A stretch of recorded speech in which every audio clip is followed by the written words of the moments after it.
A sprinter must average 24.0 miles per hour to win a 100-meter dash in 9.32 seconds. What is her DeBroglie wavelength at this speed if her mass is 84.5 kilograms? Okay, so we have this formula here that the wavelength is equal to Planck's constant divided by the mass times the velocity. So this is the DeBroglie wavelength, all right? So the DeBroglie wavelength is this, and this is a velocity, and this is a mass, okay?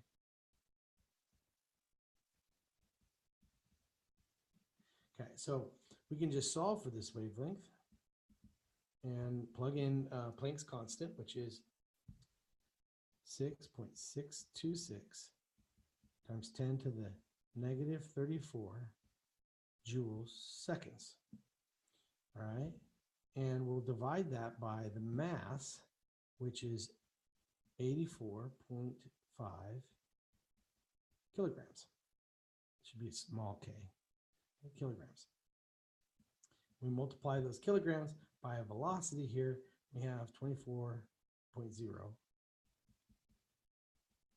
miles hour to the negative 1.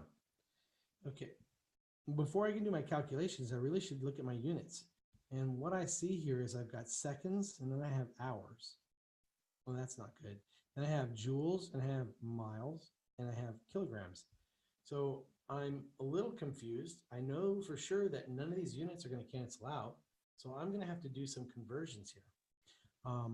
One thing I know, and that is that 1 joule is equal to 1 kilogram times meter squared times seconds to the negative 2. Okay, so I can do that conversion to get rid of the joule there, and then I'll be able to cancel out kilograms with kilograms and meters. So I'm going to have to convert my miles to meters, and then I'll be able to cancel those out, right? So let's go ahead and convert this 24.0 miles per hour. And let's first convert miles. Well, I happen to know that 1609 meters is equal to 1 mile. Now, that has 4 sig figs, better than that, so that's fine. Then I've just converted from miles to meters. Now I got to convert my hours to seconds. So I'm going to go with that 1 hour is equal to 60 minutes, and then 1 minute is equal to 60 seconds. Okay, so my minutes will cancel, my hours will cancel, and I'll be left with meters per second. That should work out. When I do this calculation, I find out that this is 10.73 meters seconds to the negative 1. Great. Now I can plug that in here. I can convert these units, and so I'm just going to actually rewrite this whole thing. So lambda then is equal to 6.626 times 10 to the negative 34 joule seconds. Well, if I see this 1 second is going to cancel with one of those.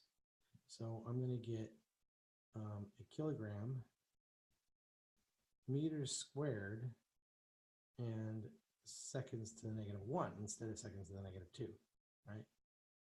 Okay, then I'm going to divide that by 84.5 kilograms and multiply that by 10.73 meters seconds to the negative 1. Okay, so now what I'm seeing is my seconds to the negative 1 canceling, my kilograms canceling. This meter will cancel one of those, and so I'm going to be left in units of meters, right?